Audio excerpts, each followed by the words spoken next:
नमस्कार दोस्तों, मैं आपके साथ Vikram Singh, science faculty of प्रयास एकेडमी। दोस्तों, एक बार फिर इशार भर्ती में अपनी परंपराओं को निभाते हुए प्रयास एकेडमी ने रचा इतिहास। 45 प्लस क्वेश्चन, जी हाँ 45 प्लस क्वेश्चन दोस्तों बोर्ड पर करवाए हुए बच्चों को मिले पेपर में। बच्चों की जो तैयारी थी, जिस हिसाब से हमने नियम से तैयारी करवाई थी कि हमें किस तरीके से टॉपिक वाइज चीज़ों को कवर करना है, रटना नहीं है, समझना है। क्योंकि एक ये चीज़ थी, बच्चों को घुमा फिरा के क्वेश्चन दिए थे, जिनसे जिन बच्चों ने रट्टा मारा है उनको थोड़ा सा नुकसान हुआ, और जो बच्चे रेगुलर टीचर के गाइडेंस में एक्सपीरियंस टीम से जुड़ के प्रयास एकेडमी में जिन बच्चों ने तैयारी की, उनकी तैयारी की आपको अलग झलक मिली होगी, अगर वहाँ भी आप पेपर देने के लिए या बच्चों के साथ कहीं गए हुए थे तो दोस्तों साइंस के जो अपने क्वेश्चन थे वो टोटल क्वेश्चन थे 20। जी हाँ, अब की बार एक चीज़ और देखने को मिली अपने को कि साइंस के 20 क्वेश्चन जो थे वो पेपर में थे भी। जीके के 10 क्वेश्चन थे, मैथ के 15 और 5 रीजनिंग के क्वेश्चन। अपने टोटल ओवरऑल हम बात करें तो 45 प्लस क्वेश्चन जो है वो बोर्ड पर करवाए हुए मिले। साइंस के 20 क्वेश्चन जो है वो मैं आपके साथ लेके आया हूँ। साथ में जो बच्चे अपने पास पढ़ रहे थे वो अगर देखना चाहे उन क्वेश्चन को, तो मैं आपको टॉपिक का नाम बताऊंगा, टॉपिक में कहाँ ये क्वेश्चन आपको मिलेगा। क्योंकि हमने ज़्यादा लंबा चौड़ा सिलेबस तो पढ़ा ही नहीं, हमने एक लेवल को ध्यान में रखे। मात्र 25 पेज में हमने इस सिलेबस को कवर किया था। जी हाँ, कॉपी के आपके मात्र 25 पेज भरे, और उन्हीं 25 पेज में से आपको 20 क्वेश्चन मिले। 20 क्वेश्चन, यूनिट के क्वेश्चन एक पेज से, 5 के 5 क्वेश्चन जो है वो एक पेज से आपको मिले। और इस तरीके से जो टोटल क्वेश्चन थे 5 क्वेश्चन यूनिट के, और टोटल 20 क्वेश्चन जो थे वो 20 के 20 क्वेश्चन आपको बोर्ड पर से मिले। एक एक क्वेश्चन को हम लेके चलेंगे। सबसे पहला क्वेश्चन जो है दोस्तों आपके सामने वो है, यदि शरीर का संवेग को 2 गुना कर दें तो गतिज ऊर्जा कितने गुना होगी। न जाने कितने क्वेश्चन की दोस्तों इस तरीके के क्वेश्चन की हमने प्रैक्टिस की थी। इसके लिए क्या होता है, गतिज ऊर्जा का एक तो फॉर्मूला अपने को पता होना चाहिए कि काइनेटिक एनर्जी बराबर क्या है। तो काइनेटिक एनर्जी बराबर है प्यारे बच्चों आपका 1/2 mv²। इसी फार्मूले से हमने टोटल यहाँ कॉपी में आपके 9 क्वेश्चन की प्रैक्टिस करवाई थी। 9 क्वेश्चन में क्या था कि हमें देखना है चेंज किस चीज में कर रहा है। चेंज कर रहा है वेग में, वेलोसिटी चेंज हो रही है।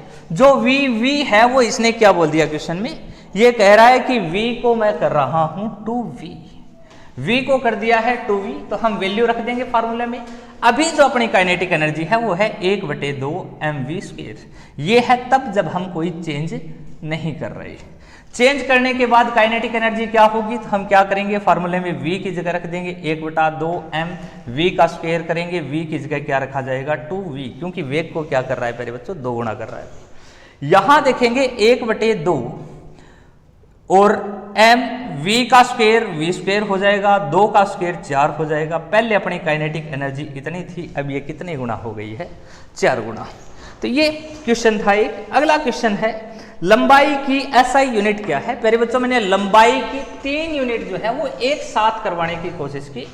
3 यूनिट थी अपनी, कि अगर इन 3 यूनिट को, यूनिट का हमने अलग से पढ़ा था टॉपिक, एक पेज था जो अपना यूनिट। मैंने आपको डिस्प्लेसमेंट यानी कि विस्थापन, विस्थापन के बाद है लेंथ यानी कि लंबाई, और डिस्टेंस यानी कि दूरी। इन तीनों की जो एसआई यूनिट प्यारे बच्चों मैंने आपको बताई थी वो थी मीटर। तीनों की एसआई यूनिट क्या थी, मीटर थी भी। ठीक है, तो एसआई यूनिट अगर आपसे पूछा है, इन तीनों में से आपको पूछा है लंबाई का, मैंने आपको तीनों नोट करवाई थी भाई। इसके बाद किलोवाट घंटा किसकी यूनिट है। इस टाइप के हमने सारे क्वेश्चन किए थे। ये जो क्वेश्चन है ये पूछे जाते हैं, यूनिट से निकाले जाते हैं। जैसे एक हमने एम्पियर वाला भी किया था कि एम्पियर सेकंड। मैंने आपको ये 2 क्वेश्चन बताए थे भी, ये 2 क्वेश्चन ऐसे हैं जो आपको पूछे जा सकते हैं। एक तो ये था एम्पियर सेकंड किसकी यूनिट है, एक क्वेश्चन था अपना किलोवाट घंटा किसकी यूनिट है।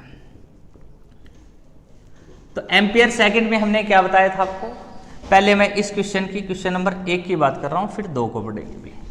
क्वेश्चन नंबर 1 में था एम्पियर सेकंड किसकी यूनिट है। तो सबसे पहले तो हमें यह पता होना चाहिए कि एम्पियर किसकी यूनिट है। एम्पियर है इलेक्ट्रिक करंट की, यानी कि विद्युत धारा की। विद्युत धारा की जो यूनिट होगी वो उसके फार्मूले से हमने बनानी सीखी थी मेरे बच्चों। इसकी यूनिट थी कि कितना टोटल चार्ज फ्लो हो रहा है और कितने टाइम में है। चार्ज अपॉन टाइम से ये हमने करने किया था। चार्ज की यूनिट क्या है, तो चार्ज की यूनिट है कूलम्ब पर समय की सेकंड, किसके इक्वल है, एम्पियर के। चार्ज पर कूलम्ब पर सेकंड को ही एम्पियर कह रहे थे।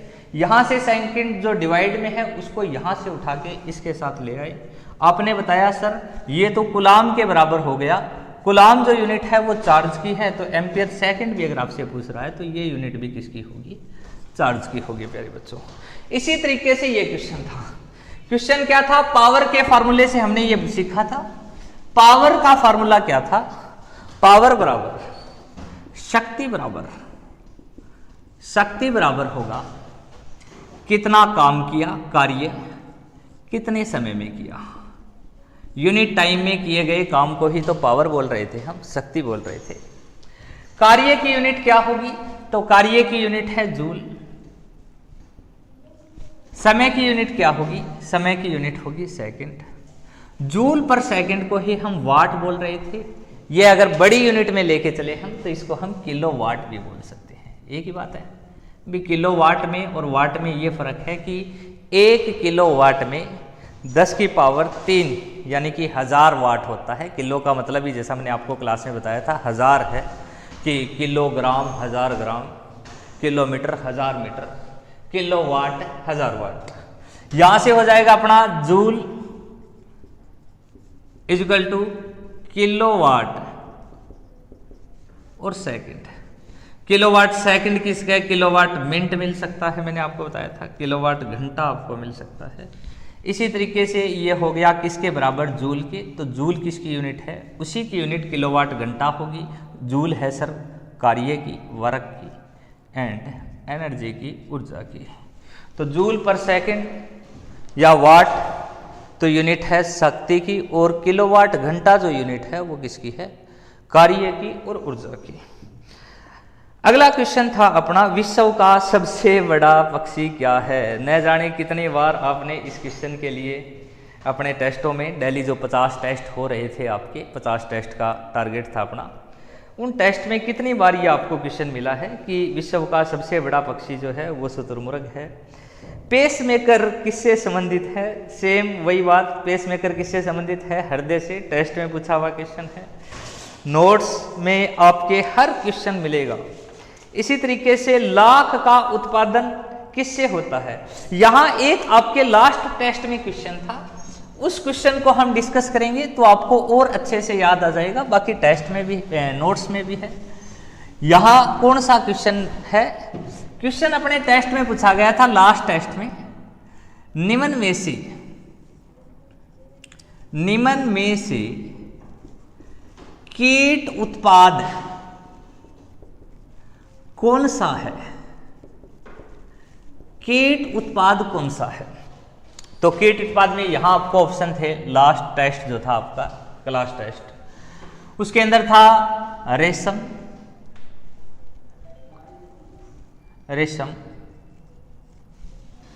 शहद, ऑप्शन सी लाख,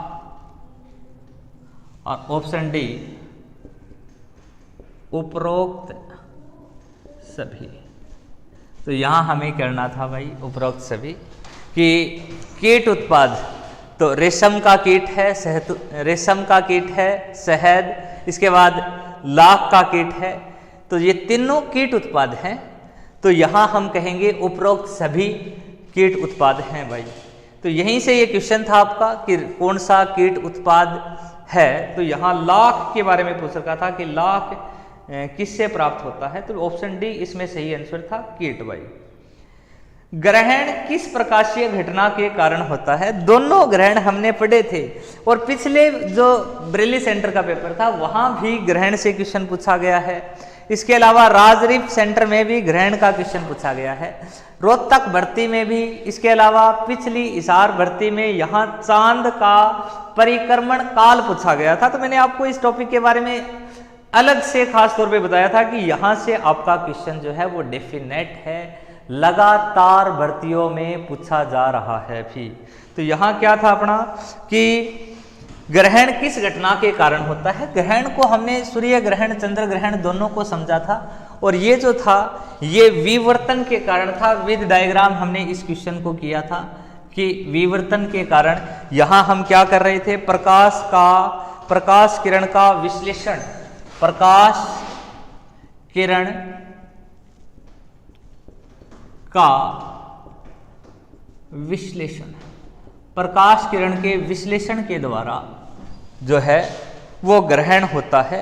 ग्रहण चंद्र ग्रहण कैसे होगा, सूर्य ग्रहण कैसे होगा। और आपके पेपर में इस बार भी ग्रहण से आपके कितने क्वेश्चन हैं, तो ग्रहण से हैं 1 और 1 ही क्वेश्चन है। एक पूछ रखा है सूर्य का प्रकाश पृथ्वी तक पहुंचने में कितना समय लेता है। तो हमने यहां तीनों तरीकों से किया था कि 8 मिनट 20 सेकंड, या फिर मैंने आपको बताया था कि अगर डायरेक्ट पूछेगा तो 500 सेकंड भी पूछ सकता है, क्योंकि 500 सेकंड को अगर हम मिनट में कन्वर्ट करेंगे तो वही 8 मिनट 20 सेकंड आएगा भाई आपका। नेक्स्ट क्वेश्चन है प्यारे बच्चों आपके सामने कि कौन सा कठोरतम पदार्थ है। हीरा, एलोट्रोप्स ऑफ कार्बन, कार्बन के अपरूप में हमने हीरा, ग्रेफाइट, फुलरिन, चारकोल सबके बारे में पढ़ा था। और यहाँ पढ़ा था हमने कि हीरा सबसे कठोर पदार्थ है। ये भी पढ़ा था कि हीरा जो है उससे वो कुचालक क्यों है, जबकि ग्रेफाइट सुचालक क्यों है। उसी टॉपिक में हमने पढ़ा था कि सबसे कठोर पदार्थ कौन सा है, हीरा है। कोका कोला में कौन सा पदार्थ के कारण स्वाद खट्टा होता है। तो कोका कोला का स्वाद खट्टा पेय पदार्थ का हमने पढ़ा था कि पेय पदार्थ का जो स्वाद है वो खट्टा किसके कारण होता है, पेय पदार्थ। तो यहाँ कोका कोला जो है, कोका कोला का खट्टा होने का कारण है फास्फोरिक अम्ल, फास्फोरिक एसिड। फास्फोरिक एसिड जो है उसी के कारण जो है वो कोका कोला खट्टा होता है। संगमरमर का रूपांतरण क्या है। इसको बड़ी आसान भाषा में हमने इस क्वेश्चन को पढ़ा था कि संगमरमर का रूपांतरण क्या है। बिल्कुल बेसिक बात थी कि ये जो है CaO, calcium oxide, calcium oxide जो है मेरे बच्चों ये है चूना। चूना वो जो हम घर की लिपाई के लिए लेके आए हैं और अभी तक कट्टे में है। जब तक कट्टे के अंदर है फार्मूला है आपका CaO, कैल्शियम ऑक्साइड। फिर हम कट्टे से इसको निकाला और इसके अंदर हमने डाला पानी H2O। पानी डालते ही ये बन गया है कैल्शियम हाइड्रोक्साइड। कैल्शियम हाइड्रोक्साइड ये भी चूना है, लेकिन ये भुजा हुआ चूना है। फिर इसको हमने दीवारों पे लिपा और दीवारों पे लिपते ही ये कार्बन डाइऑक्साइड के साथ रिएक्शन करेगा और कार्बन डाइऑक्साइड के साथ रिएक्शन करेगा, पानी इससे अलग हो जाएगा और ये हो जाएगा CaCO3 प्लस H2O इससे उड़ चुका है और ये हो गया है संगमरमर, संगमरमर या चौक। संगमरमर या चौक जो है इसको फिर हम हीट देंगे। हीट देने के बाद संगमरमर या चौक जो है ये वापस अपनी पहले वाली कंडीशन में आ जाएगा और कार्बन डाइऑक्साइड जो है वो इससे वापस निकल रहा है। तो ये क्या है, ये चूना है। चूना आपका इसका सही आंसर था जो चूना करके आया है बच्चा। वैसे ये रिएक्शन हमने पढ़ी है भाई। नेक्स्ट है कैल्शियम वाले टॉपिक में थी ये, जब हम पीरियोडिक टेबल पढ़ रहे थे तो एक एक एलिमेंट के बारे में हमने पढ़ा था। वहाँ कैल्शियम के टॉपिक में हमने इस इक्वेशन को आपको करवाया था भाई। नेक्स्ट क्वेश्चन है प्यारे बच्चों, सर्वग्राही ब्लड ग्रुप कौन सा है। तो यूनिवर्सल रिसीवर पूछा है, ग्राही पूछा है। तो ग्राही आपको पता है AB है और डोनर ब्लड सर्कुलेशन सिस्टम, रक्त परिसंचरण तंत्र के टॉपिक में हमने इस क्वेश्चन को पढ़ा था भाई। इसके बाद पौधों के भोजन बनाने की प्रक्रिया, प्रकाश संश्लेषण, पौधों का रसोई घर, क्लोरोफिल, सेल, प्लांट किंगडम, ये पूरी चीजें हम पढ़ चुके हैं। यहाँ बहुत बार, न जाने कितने टेस्ट में कितने बार, क्लास में कितनी बार इस क्वेश्चन का डिस्कस हुआ था अपना। नेक्स्ट क्वेश्चन है ट्यूबलाइट में, तो ट्यूबलाइट में नोबल गैसेज है। नोबल गैस कौन सी है भाई? यहाँ ऑक्सीजन है, ऑप्शन में आपके नहीं है नोबल गैस। बी ऑप्शन है हाइड्रोजन, नहीं है। सी नियोन नोबल गैस है भाई। नाइट्रोजन नोबल गैस नहीं है। तो यहाँ नियोन जो था वो आपका, अगर हीलियम होता तो हीलियम लिखते, आर्गन होता तो आर्गन लिखते। नियोन है तो यहाँ तीसरी नोबल गैस। 6 नोबल गैसें थी, विलियम रैमसे ने इनकी खोज की थी। हमने 6 की 6 पढ़ी थी कि हीलियम है, नियोन है, आर्गन है, क्रिप्टोन है, जिनोन है और लास्ट क्या थी आपकी? रेडोन थी। यहाँ अगर हीलियम होता तो आंसर हीलियम, नियोन है तो नियोन, आर्गन होता तो आर्गन। किसी संख्या का एटॉमिक नंबर किसके बराबर है? परमाणु क्रमांक किसके बराबर है? तो परमाणु क्रमांक होता है प्रोटॉनों की संख्या। ये भी मैंने आपको बताया था कि प्रोटॉनों की संख्या क्यों होगी। प्रोटॉनों की संख्या को ही एटॉमिक नंबर, परमाणु क्रमांक कहा जाता है। मास नंबर भी हमने पढ़ा था। मास नंबर क्या था? Proton plus neutron. और एटॉमिक नंबर क्या था भाई? तो एटॉमिक नंबर था आपका number of proton. Number of proton को परमाणु क्रमांक एटॉमिक नंबर कह रहे थे। और प्रोटॉन प्लस न्यूट्रॉन जो है वो मास नंबर था। इसके बाद हमने आइसोटोप और आइसोबार भी यहाँ पढ़ा था भाई। तो ये एटम वाले टॉपिक में आपको ये क्वेश्चन मिलेगा, अब चेक कर लेना भी कॉपी में। वायुमंडल में नाइट्रोजन कितने प्रतिशत है?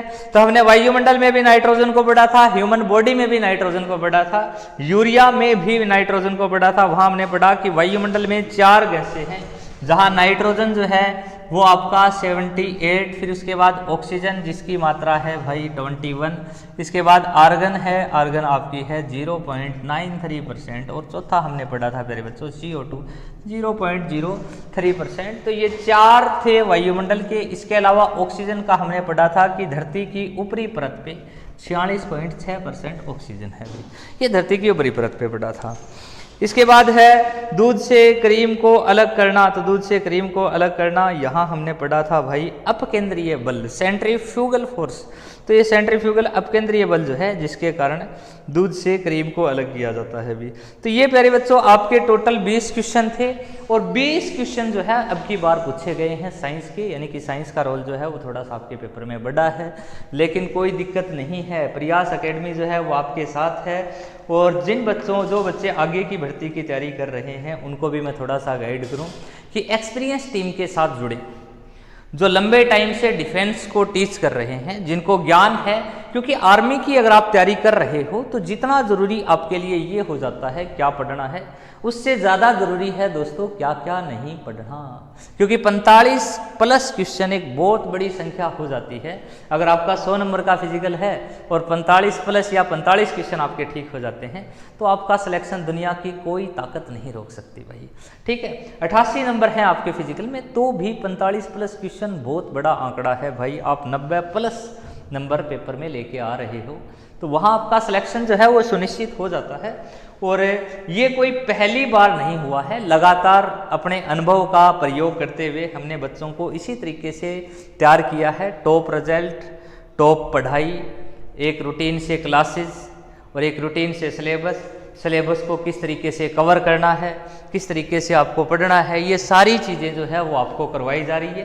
तो आपको किसी तरीके की कोई प्रॉब्लम नहीं होगी। नमस्कार दोस्तों, जैसा कि आप सभी को पता है 16 अक्टूबर आर्मी अग्निवीर का एग्जाम था, जिसके अंदर बच्चों ने जीत और मेहनत भी की है। उसके बाद एग्जाम भी दिया है। कुछ बच्चों के हौसले पस्त भी हुए हैं, कुछ बच्चे बड़े खुश आए भी हैं। सबसे पहले तो उनको बधाइयां देना चाहता हूं जो बच्चे अपना सिलेक्शन श्योर मान रहे हैं, और दूसरी बात उन बच्चों को हौसला देना चाहता हूं जो अपने को वीकनेस में फील कर रहे हैं। तो ऐसा कुछ नहीं है, मौका आगे भी मिलना है आपको।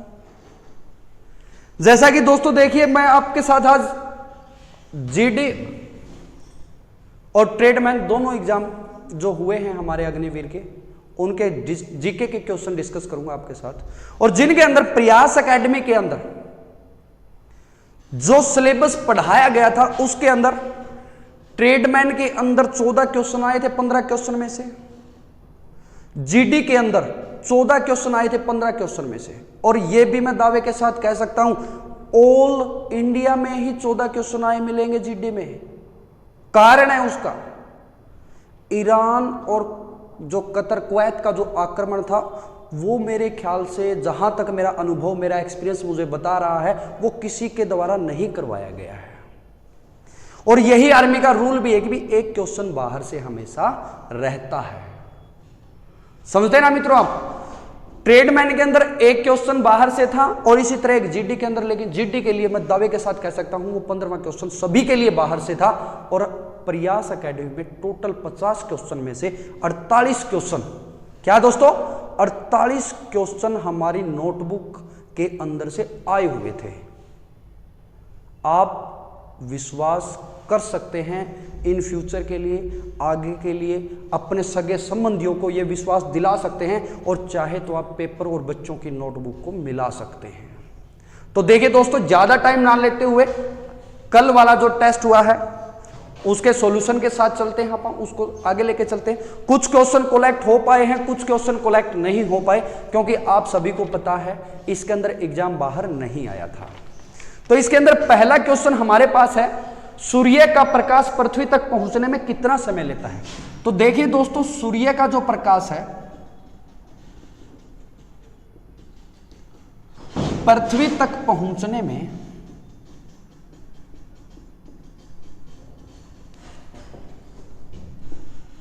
कितना समय लेता है, और इसके अंदर आप सभी को लगभग पता है 8 मिनट 20 सेकंड का समय लेता है। कितना समय लेता है? 8 मिनट 20 सेकंड का, जिसको हम लगभग में 500 सेकंड भी कहते हैं। क्या कहते हैं? 500 सेकंड। साथ के साथ देखिए बच्चों, प्रकाश की जो चाल है, प्रकाश की चाल 3 लाख किलोमीटर पर सेकंड की होती है। क्या होती है? 3 लाख किलोमीटर पर सेकंड की, जिसको हम फिजिक्स की भाषा में कहते हैं 3 × 10⁵ किलोमीटर पर सेकंड, या 3 × 10 की शक्ति 5 किलोमीटर पर सेकंड, और जिसको मीटर के अंदर कन्वर्ट करते हैं तो क्या हो जाता है? 3 × 10 की शक्ति 8 मीटर पर सेकंड। क्लियर है दोस्तों? दूसरा क्वेश्चन है हमारा, कौन सा अभयारण्य गेंडों के लिए प्रसिद्ध है? तो दूसरा क्वेश्चन क्या है हमारा, कौन सा अभयारण्य गेंडों के लिए प्रसिद्ध है? तो देखिए, कौन सा अभयारण्य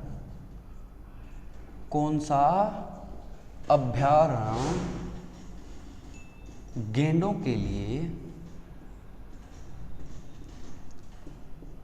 प्रसिद्ध है? तो इसके अंदर ऑप्शन आए हुए थे हमारे, काजीरंगा, क्या ऑप्शन आया हुआ था? काजीरंगा, गिर, कान्हा, पेरियार। क्या क्या ऑप्शन आए हुए थे? काजीरंगा, गिर, कान्हा, पेरियार। क्या क्या ऑप्शन आए हुए थे? काजीरंगा, गिर, कान्हा, पेरियार। तो काजीरंगा जो असम में है नेशनल पार्क, यही गेंडों के लिए सुरक्षित है। तो हमारा सही उत्तर क्या होगा? काजीरंगा नेशनल पार्क जो असम में है वो गेंडों के लिए सुरक्षित है, और गिर जो गुजरात के अंदर है वो हमारा एशियाई शेरों के लिए सुरक्षित है। किसके लिए सुरक्षित है? शेरों के लिए। और कान्हा जो हमारा एमपी के अंदर है, कान्हा कहाँ है? एमपी के अंदर है, जो बाघों के लिए सुरक्षित है। किसके लिए सुरक्षित है? बाघों के लिए। पेरियार जो हमारा केरल के अंदर है, पेरियार नेशनल पार्क जो हमारा केरल के अंदर है, वो हाथियों के लिए सुरक्षित है। क्लियर है दोस्तों? तो देखिए, कौन सा अभयारण्य गेंडों के लिए प्रसिद्ध है? तो कौन सा अभयारण्य गेंडों के लिए प्रसिद्ध है? काजीरंगा नेशनल पार्क गेंडों के लिए प्रसिद्ध है। और एक क्वेश्चन इसके अंदर दोस्तों साइंस से संबंधित आया हुआ था। एक क्वेश्चन इनके अंदर साइंस से संबंधित आया हुआ था। एक क्वेश्चन क्या था इनके अंदर? साइंस से संबंधित आया हुआ था। और जो साइंस से संबंधित आया क्वेश्चन था वो था भाई, पेस मेकर किससे संबंधित है? आप सभी को साइंस में पढ़ा भी होगा, और हमारे जो साइंस वाले सर हैं प्रयास एकेडमी में, विक्रम सर, उन्होंने ये अच्छे बखूबी तरीके से बताया भी है कि पेस मेकर जो है वो हृदय से संबंधित है, और वो नोटबुक में भी आपको मिलेगा। उससे अगला क्वेश्चन है गंगा की सहायक नदी है, इसके बारे में देखिए एक बार। गंगा नदी की सहायक नदी है,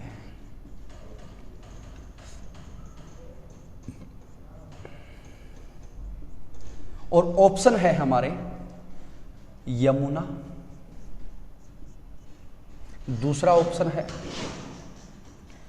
घाघरा और गोमती, और चौथा ऑप्शन है उपरोक्त सभी। उपरोक्त सभी क्लियर है दोस्तों? चौथा ऑप्शन हमारा क्या है? उपरोक्त सभी। और इसके अंदर ऑप्शन क्या रहेगा? उपरोक्त सभी रहेगा, क्योंकि हमें पता है यमुना, घाघरा और गोमती तीनों नदियां इसकी सहायक नदियां हैं। डिस्टरबेंस के लिए क्षमा करें दोस्तों। इसके अंदर देखिए यमुना, घाघरा और गोमती, क्योंकि हम जानते हैं उत्तर दिशा से जो गिरने वाली इसकी सहायक नदियां हैं गंगा की, वो क्या हैं? गंडक, गोमती, घाघरा और कोसी, ये चारों नदियां उत्तर दिशा की तरफ से। गंगा की सहायक नदी क्या रहेंगी? उपरोक्त सभी रहेंगी, क्योंकि उत्तर दिशा की तरफ से गिरने वाली नदियां कौन सी है? गंडक, गोमती, घाघरा और कोसी इसकी सहायक नदियां हैं। और जो दक्षिण दिशा से इसके अंदर गिरती हैं, यमुना, चंबल, बेतवा, सोन, केन, टोंस, ये सारी की सारी नदियां इसके अंदर गिरती हैं। अतः इनके अंदर से अगर देखेंगे यमुना, घाघरा, गोमती तीनों की तीनों नदियां गंगा की सहायक नदियां हैं, इसीलिए इसका उत्तर क्या रहेगा? उपरोक्त सभी रहेगा। इसके बाद हम बात कर रहे हैं अर्जुन पुरस्कार किससे संबंधित है? अर्जुन पुरस्कार जो है वो कब शुरू हुआ था? अगला क्वेश्चन क्या है हमारा? अर्जुन पुरस्कार कब शुरू हुआ था? तो मैं बता देता हूं आपको। अर्जुन पुरस्कार जो है विशिष्ट खिलाड़ियों को दिया जाता है पुरस्कार। अर्जुन पुरस्कार विशिष्ट खिलाड़ियों को दिया जाने वाला पुरस्कार है, जिसकी शुरुआत 1961 में हुई थी। और इसी के साथ मैं आपका थोड़ा ध्यान खींचना चाहूंगा मेजर ध्यानचंद खेल रत्न की तरफ। मेजर ध्यानचंद खेल रत्न, जिनकी शुरुआत 1991-92 में हुई थी, और जो भारत का सबसे बड़ा खेल पुरस्कार है। इसी के साथ मैं द्रोणाचार्य पुरस्कार के बारे में भी आपका ध्यान खींचना चाहूंगा, जो गुरुओं के लिए यानी कि कोचों के लिए दिया जाता है, और जिसकी शुरुआत हुई थी 1985 में। इसके बाद अगला क्वेश्चन हमारा रहेगा समुद्र तल से। अरे वाह, ये बहुत ही अच्छा क्वेश्चन है। समुद्र तल होता क्या है? देखिए बच्चों, ये वो क्वेश्चन है जो हमारी नोटबुक के अंदर बिल्कुल यूनिक था, जो हमारे द्वारा करवाया गया था और बच्चों के पेपर में आया हुआ था। देखिए पृथ्वी पर जितना भी कोई सतह मापा जाता है, या कोई ऊंचाई मापी जाती है, या कोई गहराई मापी जाती है, उसके लिए एक लेवल, एक आधार बनाया गया है, और वो आधार बनाया गया है समुद्र तल। क्या बनाया गया है? समुद्र तल। समुद्र तल का मतलब है दोस्तों, महासागरों के अंदर जो पानी की ऊपरी सतह है उसको क्या बोलते हैं? समुद्र तल बोलते हैं। और समुद्र तल का प्रयोग हम या तो ऊंचाई मापने के लिए करते हैं या गहराई मापने के लिए। अतः इस प्रश्न के अंदर लंबवत ऊंचाई बोला गया है, यानी कि लंबवत दूरी बोला गया है। इसका अर्थ क्या है? वो ऊंचाई की बात कर रहा है। क्लियर है बात? इसका मतलब क्या बात कर रहा है? ऊंचाई की। इसके बाद देखिए दोस्तों, अगला क्वेश्चन है हरित क्रांति किस क्षेत्र में से संबंधित है? तो जो हरित क्रांति है वो खेती बाड़ी के क्षेत्र से संबंधित है, फसलों से संबंधित है। देखिए, हरित क्रांति की शुरुआत अमेरिका से शुरू हुई थी। भाई, हरित क्रांति की शुरुआत अमेरिका से शुरू हुई थी, और किसके द्वारा की गई थी? नॉर्मन बोरलॉग के द्वारा। कृषि के अंदर उत्कृष्ट कार्य किए गए थे इसके द्वारा। इसके बाद देखिए भाई, भारत के अंदर इसकी शुरुआत 1966 में हुई। भाई, कब हुई? 1966 में, और शुरुआत हुई थी पंतनगर विश्वविद्यालय से। कहां से? पंतनगर विश्वविद्यालय, उत्तराखंड से। कोई समस्या? क्लियर है? इसके बाद देखिए अपना अगला क्वेश्चन है अकबर के राज्य में टोडरमल। अरे वाह, अकबर के राज्य में टोडरमल किस पद पर था? वित्त मंत्री तो वर्तमान के ही बड़े मुश्किल हो जाते हैं। ये हमसे पूछ रहे हैं अकबर के वित्त मंत्री का नाम। तो देखिए अकबर के 9 रत्न थे। अकबर के क्या थे भाई? 9 रत्न थे, जिसको हम नवरत्न के नाम से जानते हैं। कितने रत्न भाई? 9 रत्न, जिसके अंदर क्या क्या थे? टोडरमल, बीरबल, तानसेन, मुल्ला दो प्याजा, मान सिंह, फैजी, अब्दुल रहीम खाने खाना, अब्बुल फजल, हकीम हुमाम और मुल्ला दो प्याजा। ये 9 इसके नवरत्न थे, जिसके अंदर टोडरमल के बारे में हमसे पूछा गया है। और जो टोडरमल है, उस टोडरमल का जो विभाग था वो क्या था भाई? वित्त मंत्रालय, यानी कि वित्त मंत्री थे अकबर के। कौन है? टोडरमल। क्लियर है बात? टोडरमल क्या कौन थे भाई? इसके अकबर के वित्त मंत्री थे। इसके बाद दोस्तों जो एक क्वेश्चन का हम जिक्र कर रहे थे बिल्कुल स्टार्टिंग में ही, इराक ने कुवैत पर आक्रमण कब किया? और उसका हमारा आंसर क्या रहेगा? 1990 में भाई। क्लियर है दोस्तों? इसके बाद है अगला क्वेश्चन हमारा, ताशकंद का समझौता कब हुआ? जो ताशकंद का समझौता है, ताशकंद का समझौता बहुत ही फेमस समझौता है भाई। और फेमस क्यों है? ये इसके पीछे कारण है। वो कारण क्या है वो मैं आपको बताता हूं। जिस समय भारत पाकिस्तान का 1965 का युद्ध हुआ था, भारत पाक 1965 का जो युद्ध हुआ था,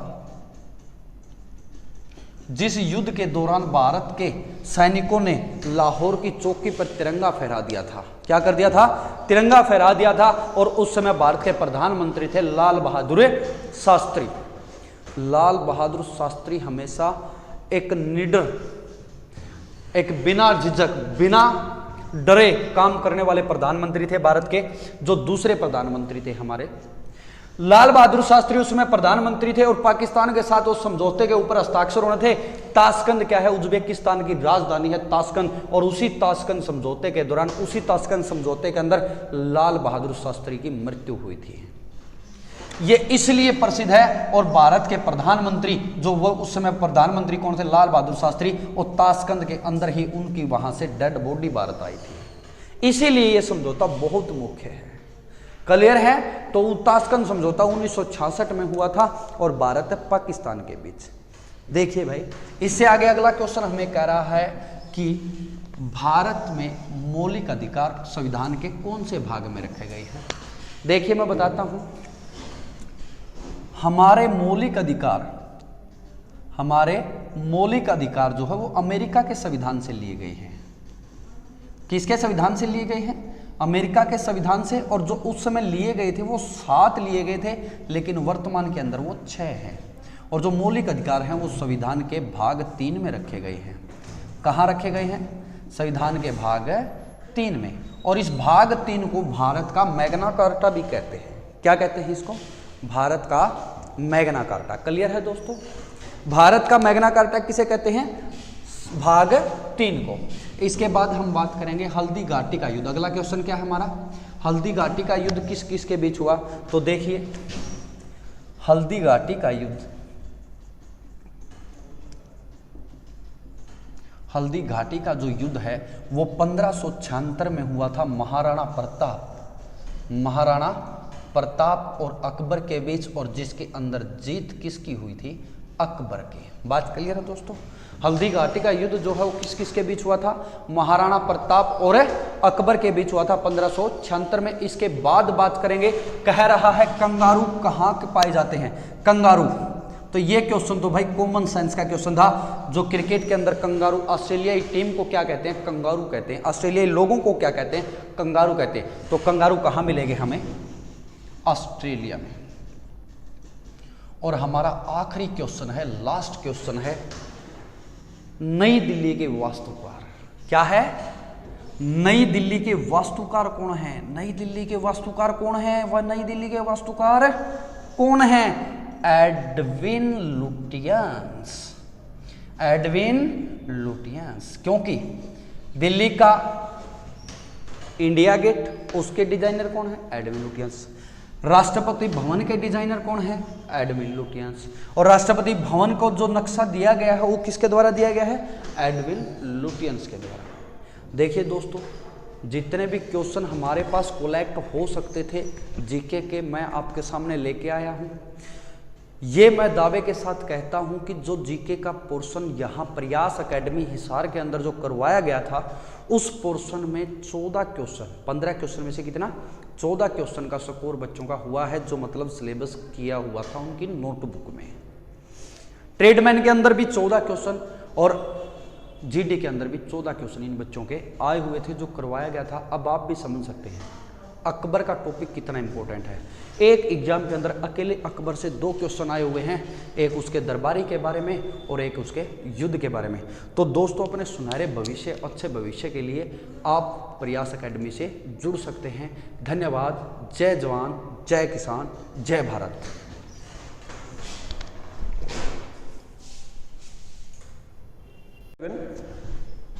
देखिएगा, आज हम मैथ का सॉल्यूशन लेके आ रहे हैं, जो 16 तारीख को यानी कि कल आपका एग्जाम था, उसका मैथ का सॉल्यूशन हम करवाएंगे। मैं अजय वर्मा, डायरेक्टर ऑफ प्रयास एकेडमी, आपके सामने ये मैथ का सॉल्यूशन लेके आए हैं। भाई, इससे पहले आपकी जीके की और साइंस की क्लास हुई थी, उन सर ने आपको बताया होगा कि आर्मी में टोटल जीडी की अगर मैं बात करूं 50 क्वेश्चन आए थे और 50 क्वेश्चन में थे प्रयास एकेडमी के भाई 48 क्वेश्चन क्लास में करवाए हुए थे। बड़ी खुशी की बात है और हम हर बार ये आप लोगों से वादा करते हैं कि प्रयास एकेडमी 45 प्लस क्वेश्चनों की गारंटी लेती है, और पिछली बार भी ऐसा हुआ था और अब भी हमारे 48 क्वेश्चन क्लास से मैच थे। तो हम आज उन सभी क्वेश्चनों के बारे में थोड़ा डिस्कस कर लेते हैं। जो बच्चे प्रयास एकेडमी में पढ़े हुए हैं वो बच्चे आपको बताएंगे कि कितने क्वेश्चन क्लास में करवाए थे और किस प्रकार से क्वेश्चनों को करवाया जाता था। तो हमारा कहने का मतलब ये है कि जो टीचर आर्मी को पढ़ा रहा है उसका एक्सपीरियंस बड़े मायने रखता है। कितने साल उसने मेहनत की है, कितने साल से वो आर्मी के बैच निकाल रहा है, इसी अनुभव के साथ हमने बच्चों का सिलेबस करवाया था, और जिस कारण हमारे हर भर्ती में 45 प्लस का हम वादा करते हैं, और इस भर्ती में हमारे 48 क्वेश्चन डिट्टो क्लास से करवाए हुए आए थे। और अब की बार मैथ में 2 टॉपिक नए डाले गए थे। पिछली भर्ती में भी हमने करवाया था और इस भर्ती में भी हमने करवाया था, परमुटेशन और प्रोबेबिलिटी, और दोनों से एक एक क्वेश्चन क्लास से आए थे। वो सीट जो हमने बच्चों को दी थी, उस सीट से डिट्टो क्वेश्चन उठाया गया था, भाई स्टेटमेंट तक भी सेम थी। तो आज हम कुछ क्वेश्चन आपके सामने डिस्कस करेंगे जो आर्मी भर्ती के थे।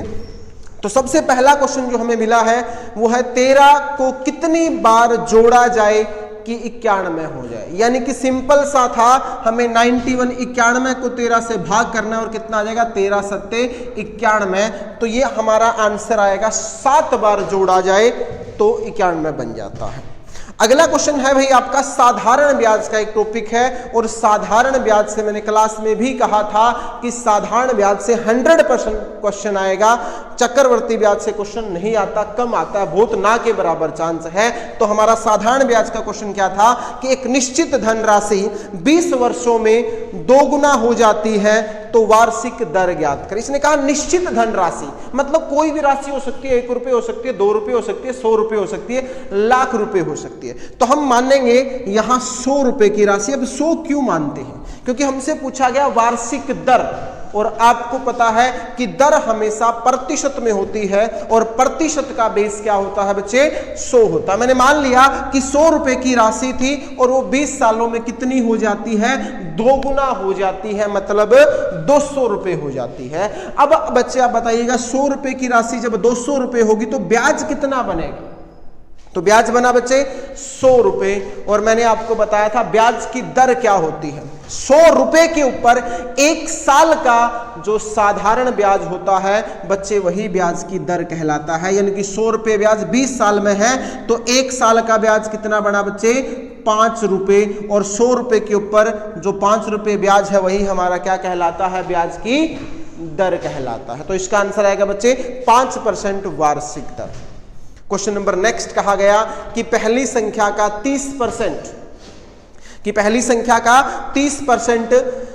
दूसरी संख्या में जोड़ा जाए तो दूसरी संख्या का 1/5 बढ़ जाता है। दोनों संख्याओं का अनुपात ज्ञात करें। बच्चे इस क्वेश्चन को करने के लिए बहुत सारे मेथड है, कई अलग अलग हम तरीके कर सकते हैं। बाई ऑप्शन कर सकते हैं, रेशियो मेथड से कर सकते हैं। तो यहां देखिए क्या दिया गया कि किसी संख्या का 30% की कोई संख्या था जिसका 30% अगर हम निकाल लें और जैसे हम दूसरी संख्या में जोड़ दें तो हमारा दूसरी संख्या क्या हो जाती है, 1/5 बढ़ जाती है। और यहां हमारे पास ऑप्शन थे और उसमें एक ऑप्शन था 2:3। तो मैं आपको पहला तरीका सिखा रहा हूं कि ऑप्शन से कैसे करना है। अगर हम ऑप्शन से करें तो देखिएगा हम 2:3 को अपनी तरफ से कितनी भी जीरो लगा सकते हैं। मैंने एक जीरो दोनों में लगा दी कि रेशो में जीरो लगाने से और हटाने से फर्क नहीं पड़ता, रेशो वो 2 और 3 ही रहेगा। तो हमने क्या कर दिया, 20 और 30 कर दिया। इसने कहा पहली संख्या का 30% और पहली संख्या मेरी कितनी है, 20 है। अगर मैं इस 20 का 30% 30% निकालता हूं तो बच्चे कितना आता है भाई, 6 आता है। और अगर मैं उसको दूसरी संख्या में जोड़ देता हूं तो दूसरी संख्या कितनी हो जाती है हमारी, 36 हो जाती है। कहता 1/5 बढ़ जाती है। और अगर मैं 30 का 1/5 निकालता हूं तो 30 का 1/5 भी 6 होता है, यानी कि 6 बढ़ जाती है। तो एक तो ये तरीका था कि हमारा राइट आंसर होगा 2:3। सही है भाई। अब दूसरा तरीका कर सकते थे, इसी का दूसरा तरीका देखिएगा। अगर इसी का दूसरा तरीका आप करें यानी कि बेसिक मेथड करें तो क्वेश्चन क्या कहता है कि पहली संख्या का 30% दूसरी संख्या में जोड़ दिया जाए।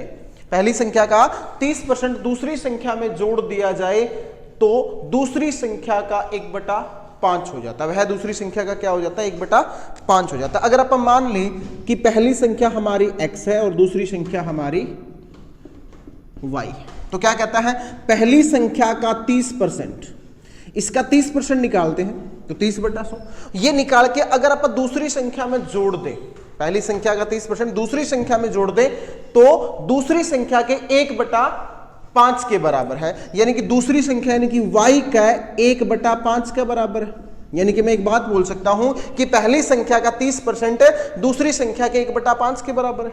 बस इसको काट लेंगे, 5 एकम 5, 5 दूनी 10 और 0 से 0 कट गई। तो यानी कि x × 3/2 बराबर y। अगर इस y को मैं बटे में ले आऊं तो x/y क्या होगा, और ये उस तरफ जाके पलट जाएगा, 2 ऊपर 3 नीचे, यानी कि x अनुपात y कितना आ जाएगा बच्चे, 2:3। तो ये आपका दूसरा तरीका होगा जिसको हम बेसिक मेथड बोल सकते हैं। इस तरीके से भी आप इसका जो क्वेश्चन है बच्चे वो हमारा है, 2 सिक्कों को एक साथ उछाला जाता है तो कम से कम एक पर चित आने की संभावना क्या होगी। यानी कि ये वो टॉपिक है जो मैंने बताया था प्रायिकता का पहली बार जो अप्रैल 2021 में पेपर हुआ था उसमें क्वेश्चन पूछा गया था। और उसके बाद ये दूसरी भर्ती जहां ये क्वेश्चन पूछा गया था, मैंने क्लास में ही बताया था बच्चे, बड़ा इंपॉर्टेंट टॉपिक है और इसको हमने लगभग 3 से 4 बार बच्चों को करवाया था। तो आज क्वेश्चन कहता है कि 2 सिक्कों को एक साथ उछाला जाता है तो कम से कम चित आने की संभावना क्या होगी। यानी कि अगर हम बात करें तो हमारे हेड और टेल की बात कर रहा है। यानी कि अगर मैं 2 सिक्के और दोनों सिक्कों को हम अगर उछालते हैं तो कुल संभावनाएं जो होती हैं वो 4 होती है। दोनों पे हेड आ जाए, पहले पे हेड और टेल आ जाए, पहले पे टेल दूसरे पे हेड और फिर दोनों पे टेल आ जाए। अगर हम बात करते हैं तो इसने कहा कम से कम एक पर चित यानी कि हेड आने की प्रायिकता क्या होगी। अगर हम बात करते हैं तो कम से कम एक पर हेड यहां भी है, कम से कम एक पर हेड यहां भी है और कम से कम एक पर हेड यहां भी है। तो कितनी संभावनाएं होती हैं, 4, 3 बटे में कुल संभावना कितनी है, 4। तो प्रायिकता क्या होती है बच्चे, होने की संभावना बटे कुल संभावना। तो होने की संभावना कितनी हुई, 3 हुई और टोटल संभावना कितनी है, 4। तो इसका आंसर आएगा 3/4। अगला एक शब्द दिया गया TROUBLE,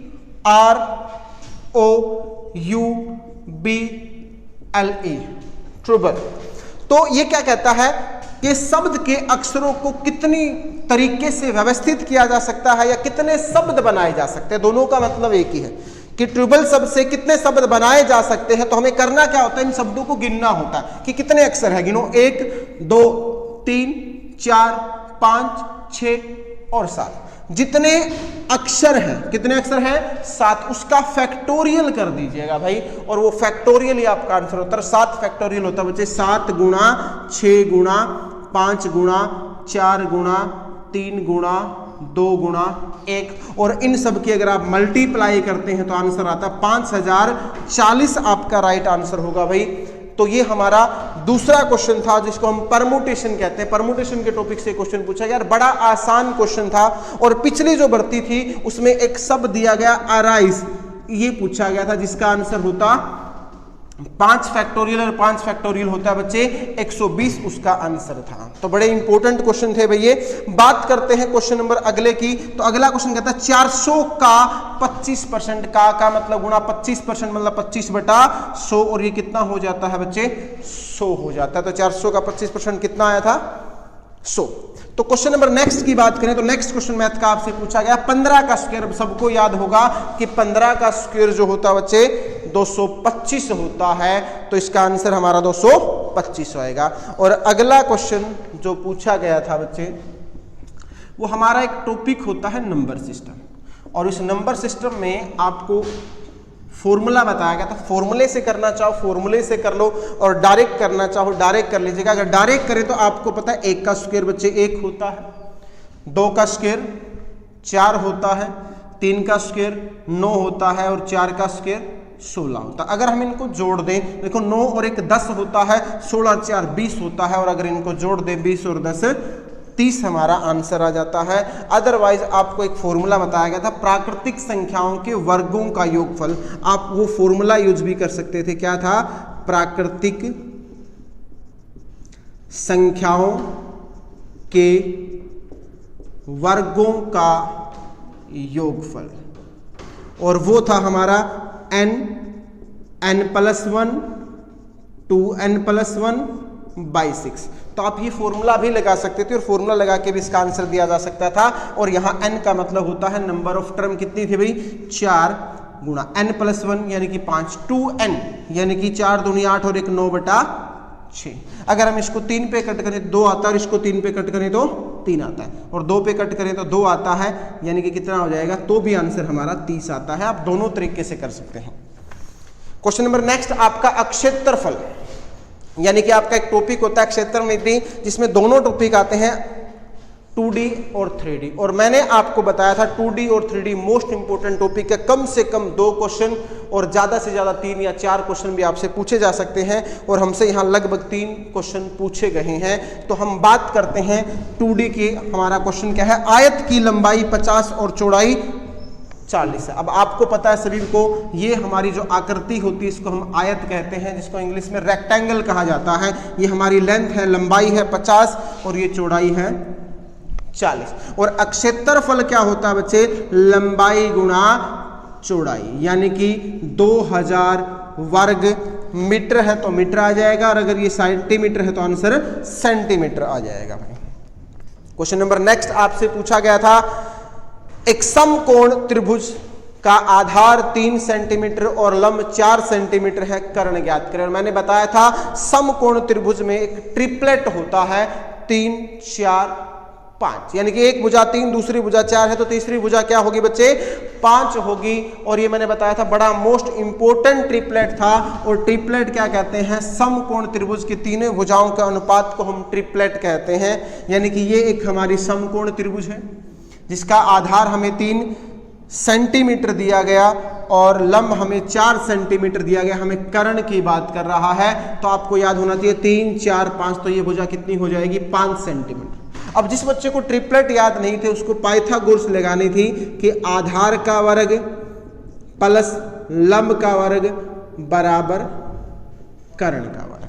और आधार के वर्ग की बात करा तो 3 का वर्ग क्या होता है 9 होता है, प्लस 4 का वर्ग क्या होता है 16 होता है, बराबर कर्ण का वर्ग। और बोथ साइड अगर हम अंडर रूट कर दें तो 25 का वर्गमूल क्या हो जाता है बच्चे 5 हो जाता है। तो 25 का वर्गमूल आएगा 5 सेंटीमीटर। तो आप पाइथागोरस थ्योरम भी लगा सकते थे, पाइथागोरस थ्योरम से भी उसका आप आंसर दे सकते थे। क्वेश्चन नंबर अगला भी देखिएगा 2D से ही है, यानी कि 2D का टॉपिक बड़ा इंपॉर्टेंट है भाई। यहां आपको 3 क्वेश्चन जो है वो 2D से दिए गए। और अगला क्वेश्चन बड़ा अच्छा क्वेश्चन है कि एक वर्ग की भुजा 6 सेंटीमीटर है, कि एक वर्ग है जिसकी भुजा 6 सेंटीमीटर है, आयत से सटा हुआ। सटा हुआ का मतलब आयत से चिपका हुआ है, यानी कि आयत के बिल्कुल टच नहीं, यानी कि हमने एक वर्ग बना लिया, ठीक है। और एक आयत से वो बिल्कुल सटा हुआ है, मतलब बिल्कुल उसके चिपका हुआ है, लगभग ये आयत हमने बना लिया, दोनों को मिला दिया। ये कहा कि वर्ग की भुजा जो है वो 6 सेंटीमीटर, सारी भुजा 6 है। फिर उसने कहा कि आयत की एक भुजा वर्ग की दुगुनी है, यानी कि एक भुजा वर्ग की दुगुनी है तो ये कितनी हो जाएगी 12 सेंटीमीटर हो जाएगी, और एक भुजा 3 गुणी है, ये कितनी हो जाएगी 18 सेंटीमीटर। दोनों के क्षेत्रफलों का योग ज्ञात करें। आपसे पूछा गया दोनों के क्षेत्रफलों का योग ज्ञात करें। और आयत का क्षेत्रफल क्या होता है बच्चे? आयत का क्षेत्रफल होता है लंबाई गुणा चौड़ाई, और आप इन दोनों की अगर गुणा करते हैं तो कितना आता है 216 वर्ग सेंटीमीटर। और आपको पता है वर्ग का क्षेत्रफल क्या होता है? भुजा का स्क्वायर, यानी कि 6 का स्क्वायर 36 होता है। अगर हम दोनों को ऐड कर दें तो हमारा आंसर आता है 252 सेंटीमीटर स्क्वायर। ये हमारा राइट आंसर था भाई, तो इसका आंसर आएगा 252। इस क्वेश्चन में कई बच्चों ने थोड़ी सी मिस्टेक कर दी थी, कई बच्चों ने आयत का क्षेत्रफल निकाल के दे दिया था जिसका आंसर 216 था, तो वो थोड़ा सा गलत है भाई। हमें इसका आंसर जो था वो आएगा हमारा 252 वर्ग सेंटीमीटर, ये हमारा राइट आंसर होगा। हम बात करते हैं अगले क्वेश्चन की। तो अगला जो क्वेश्चन हमें दिया गया वो दिया गया घातांक एवं करने से, और मैंने आपको लास्ट दिन बताया था कि घातांक करने का टॉपिक बड़ा इंपॉर्टेंट है, पूरे टॉपिक को रिवाइज करके जाएं। तो ये बड़ा सिंपल सा था कि पावर के ऊपर पावर हो तो दोनों पावर की आपस में गुणा हो जाती है। और अगर हम इसको सोल्व करें 21 की पावर 3 मल्टीप्लाई 1/3, ये कट जाएगा, और 21 की पावर 1 यानी कि आंसर हमारा क्या हो जाएगा बच्चे? 21 हमारा राइट आंसर था भाई। अगला टॉपिक औसत से था, और ये क्वेश्चन भी क्लास में करवाया गया क्वेश्चन है भाई। क्लास में कई बार क्वेश्चन हुए और बड़ा इंपॉर्टेंट क्वेश्चन था ये। 8 व्यक्तियों की औसत आयु 20 वर्ष बढ़ जाती है, यानी कि उसमें वृद्धि हो जाती है। इसने कहा 8 व्यक्तियों की औसत आयु में 20 वर्ष वृद्धि हो जाती है। 20 नहीं, आप 2 आएगा भाई, गलती से लिख दिया, 2 वर्ष वृद्धि हो जाती है। ये 8 व्यक्तियों की औसत आयु में 2 वर्ष वृद्धि हो जाती है यदि उसमें से 20 वर्ष की आयु वाले एक व्यक्ति को निकाल दिया जाए और उसकी जगह नया व्यक्ति बैठा दिया जाए या नया व्यक्ति एंटर कर दिया जाए, तो नए व्यक्ति की उम्र क्या होगी? बड़ा सिंपल सा था कि जब एक ग्रुप में 8 व्यक्ति थे, उसमें से एक व्यक्ति को निकाल दिया गया। अब उसमें से जब आप एक व्यक्ति को निकाल देंगे तो क्या होगा कि औसत आयु 2 वर्ष बढ़ जाती है। और आपको पता होगा औसत बढ़ेगी तो सबकी बढ़ेगी और घटेगी तो सबकी घटेगी। इसने कहा औसत 2 वर्ष बढ़ जाती है, यानी कि एक व्यक्ति की आयु 2 वर्ष बढ़ जाती है। व्यक्ति कितने हैं भाई? 8 दूनी 16 वर्ष उम्र बढ़ जाती है। ये उम्र कब बढ़ती है भाई? जब एक व्यक्ति को हमने ग्रुप से निकाल दिया और उसकी जगह दूसरा व्यक्ति आया तो उम्र 16 बढ़ गई। अब निकाला कितना था? 20 साल का था, अब दूसरा आया तो 16 बढ़ गई, यानी कि जो दूसरा व्यक्ति आया था वो 16 वर्ष बड़ा आया था, तो 16 जोड़ देंगे तो 20 + 16 यानी कि आने वाले व्यक्ति की जो उम्र थी वो 36 वर्ष थे भाई। सही है, तो बड़ा आसान क्वेश्चन था ये। अगला क्वेश्चन कि कक्षा में 1320 विद्यार्थी हैं, लड़कों की संख्या 45% है, लड़कियों की संख्या ज्ञात करें। यानी कि आपसे संख्या पूछ रहा है। तो अब आपको पता है कि 1320 टोटल विद्यार्थी हैं, टोटल जो है वो 1320 है, और जिसमें से जो लड़के हैं, जो बॉयज हैं, वो 45% है। इसका मतलब लड़कियां कितनी होंगी? 55% होगी। और 1320 का अगर आप 55% निकाल दोगे तो ये आपका राइट आंसर होगा। अगर हम इसको 0 से 0 कट कर दें, 5 पे काटेंगे 2, 5 पे काटेंगे 11, 2 पे काटेंगे 2 छिक्का 12 होता है, और फिर 2 छिक्का 12 होता है, 11 छिक 66 होता है। हासिल बच गई 6, 11 छिक 66 और 6 हमारा 72 होता है, यानी कि 726 इसका राइट आंसर था भाई। तो जो लड़कियों की संख्या थी वो 726 थी। अगला क्वेश्चन कहता है कि एक औरत 2 किलोग्राम आटा 35 रुपए प्रति किलो, 2 किलोग्राम चावल 40 रुपए प्रति किलो, 2 किलोग्राम तेल 30 रुपए प्रति किलो लेके आती है, तो कुल खर्च ज्ञात करें। तो ये बड़ा सिंपल था, कैलकुलेट यानी कि जोड़ ही करना था कि 1 किलो आटा 35 रुपए का आता है, उसने 2 किलो आटा लिया, यानी कि 70 रुपए का खर्चा कर दिया। किसके ऊपर? आटा के ऊपर। फिर उसने चावल लिए, वो भी 2 किलो लिए, और चावल जो थे वो 40 रुपए प्रति किलो थे, तो 2 किलो चावल लेगी तो खर्चा कितना होगा भाई? 80 रुपए। और फिर उसने 2 किलो तेल लिया, और तेल जो था वो कितना था?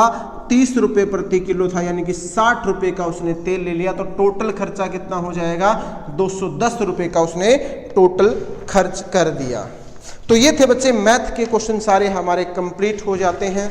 अब हमारे 5 क्वेश्चन जो है रीजनिंग के आ जाते हैं। तो वो रीजनिंग के 5 क्वेश्चन भी मैं आपको बता देता हूं कि बड़े आसान क्वेश्चन रीजनिंग में पूछे गए थे, और वो क्वेश्चन क्या थे हम अब डिस्कस करते हैं। तो रीजनिंग के 5 क्वेश्चन थे। पहला क्वेश्चन पूछा गया त्रिकोणमिति, जिसको ट्रिग्नोमेट्री कहते हैं भाई, त्रिकोणमिति का संबंध, त्रिकोणमिति का संबंध त्रिकोण से है, यानी कि ट्रायंगल से है।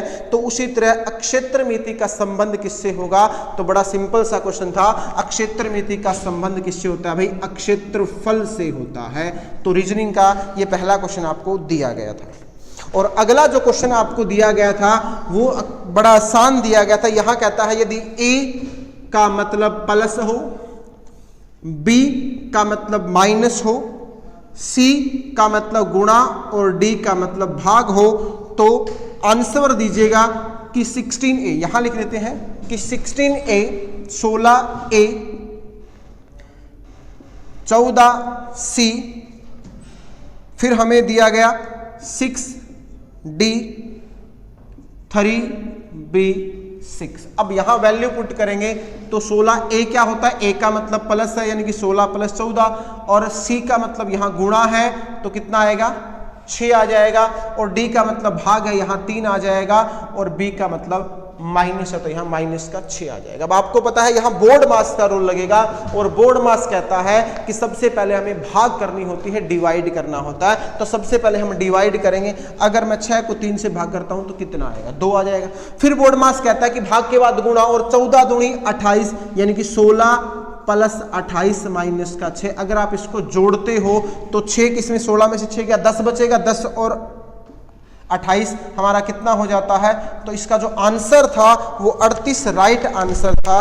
तो रीजनिंग का ये बड़ा सिंपल सा क्वेश्चन था। आप रीजनिंग भी समझ सकते हो और इसको मैथ भी समझ सकते थे, क्योंकि यहाँ बोर्ड रूल का जो है, बोर्ड मास का रूल काम करता है।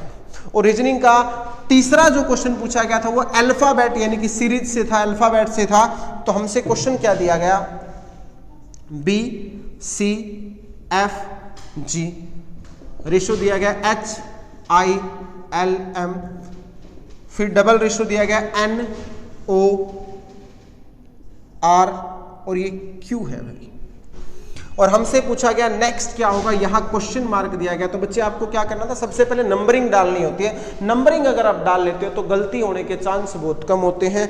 तो जो बच्चे काफ़ी अच्छा कर लेते हैं, जिनकी पकड़ अच्छी है, वो डायरेक्ट कर सकते हैं। बट जो बच्चे एवरेज है वो नंबर जरूर डालें भाई। बी जो है वो 2 नंबर पे आता है, सी 3 पे आता है, F 6 आता है, G 7 पे आता है। ये 8 आया, ये 9 है, ये L 12 है, और ये 13 है। अब आप एक बात समझिएगा कि यहां देखिएगा 2 से 8 बना यानी कि प्लस का 6, 3 से 9 बना यानी कि प्लस का 6, 6 से 12 बना यानी कि प्लस का 6, और 7 से 13 बना यानी कि प्लस का 6। तो सारे नंबर 6 प्लस हो रहे, तो हम भी यहां प्लस करते जाएंगे। नंबर लिखिएगा। n कितने पे आता है? n आता है 14 पे। तो 14 में 6 करेंगे 20, और 20 पे क्या आएगा बच्चे? हमारा t आ जाता है। तो पहला आएगा t। o कितने पे आता है? 15, और 15 पे 15 में 6 प्लस करेंगे तो क्या आएगा? 21, और 21 पे क्या आता है बच्चे? हमारा u आ जाता है। और उसके बाद आता है r, और r आता है हमारा 18, और 18 में 6 करेंगे 24, और 24 पे बच्चे हमारा क्या आ जाता है? x आता है। और ये क्या है हमारा? 17, 17 में हम 6 प्लस करते हैं तो 23 आता है। 23 पे क्या आ जाता है बच्चे? w आ जाता है। तो आंसर होगा TUXW, जिसका ऑप्शन नंबर हमें यहाँ 3 दिया गया है, ऑप्शन नंबर बी दिया गया था। और अगला क्वेश्चन कहता है एक अनुक्रम दिया है जिसमें एक पद विलुप्त है, यानी कि दिया नहीं है, तो सही का चयन कीजिए। और ये भी हमारा अल्फाबेट सीरीज से था। हम यहां कर लेते हैं NPX, फिर कोमा दिया गया LQW, फिर JRV, और अगला हमें बताना था। और यहां भी देखिएगा नंबर डालते। n कितने पे आता है? 14 पे आता है। P कितने पे आता है? 16 पे आता है। और ये कितने पे आता है? 24 पे आता है। ठीक है। उसी तरह हम यहां भी नंबर डालना शुरू कर देते हैं, और यहां नंबर डालें तो कितना आएगा? 12, 17, 23। J कितने पे आता है भाई? J आता है 10 पे, 18, और V कितने पे आता है? ये U आ जाता है 21 पे। V है या U है? V है, सॉरी भाई, ये V है, और V है जो 22 पे आता है। ठीक है। तो अब यहां देखिएगा 12 से 14 से 12 यानी कि माइनस का 2, माइनस का 2, और यहां भी अगर हम माइनस का 2 करते हैं तो क्या आ जाता है 8 आ जाता है, और 8 पे क्या बनता है h बनता है। और यहां देखिएगा 16 से 17 यानी कि प्लस का 1, 17 से 18 प्लस का 1, और 18 से 19 यानी कि प्लस का 1, और 19 पे क्या आता है s आता है। और यहां बच्चे क्या है 24, 24 से 23 यानी कि माइनस का 1, 23 से 22 माइनस का और 1, माइनस का 1 यानी कि 21, और 21 पे क्या आता है बच्चे u आ जाता है। तो एस यू आपका राइट आंसर होगा भाई। और लास्ट क्वेश्चन आपका है निम्नलिखित में से भिन्न ज्ञात करें, और ये शब्द हमें जो दिया गया वो 4 ऑप्शन दिए गए। तो पहला ऑप्शन क्या था, ऑप्शन नंबर 1 दिया गया था जीभ इज इक्वल टू दिया गया स्वाद। ऑप्शन नंबर बी दिया गया बच्चे सुगंध, सूंघना जो नाक का काम होता है। सी दिया गया देखना जो आंख का काम होता है, और इसी तरह डी सुनना। तो इस सुनने का काम किसका होता है भाई, सुनने का काम जो होता है वो कान का होता है। तो आपको ये बताना था इसमें से भिन्न कौन सा। आप देखिएगा सुनना कान, देखना आंख, सूंघना नाक, तो यहां स्वाद का जो काम है वो किसका जीभ का, यानी कि ये उल्टा दे रखा था। तो इसका होना क्या चाहिए था स्वाद इज इक्वल टू जीभ होना चाहिए, बट ये उल्टा दिया गया तो ये भिन्न हो जाएगा। तो ऑप्शन नंबर ए इसका राइट आंसर होगा। तो मैं उम्मीद करता हूं सभी बच्चों से कि ये सॉल्यूशन आपको समझ आ गया होगा, और कलरक का सॉल्यूशन भी हम आपके सामने जल्द ही लेके आएंगे। तो आज के लिए इतना ही, बहुत बहुत धन्यवाद। मैं उन सभी बच्चों से निवेदन करता हूं जो बच्चे देख रहे हैं अपने आंसर को मैच करें, और अपने सारे आंसर मैच करने के बाद फिर भी अगर कोई डाउट लगे तो आप प्रयास एकेडमी के ऑफिस में आके विजिट करें, और एक बार जो भी डाउट आपको लगे आप डिस्कस कर सकते हैं। धन्यवाद।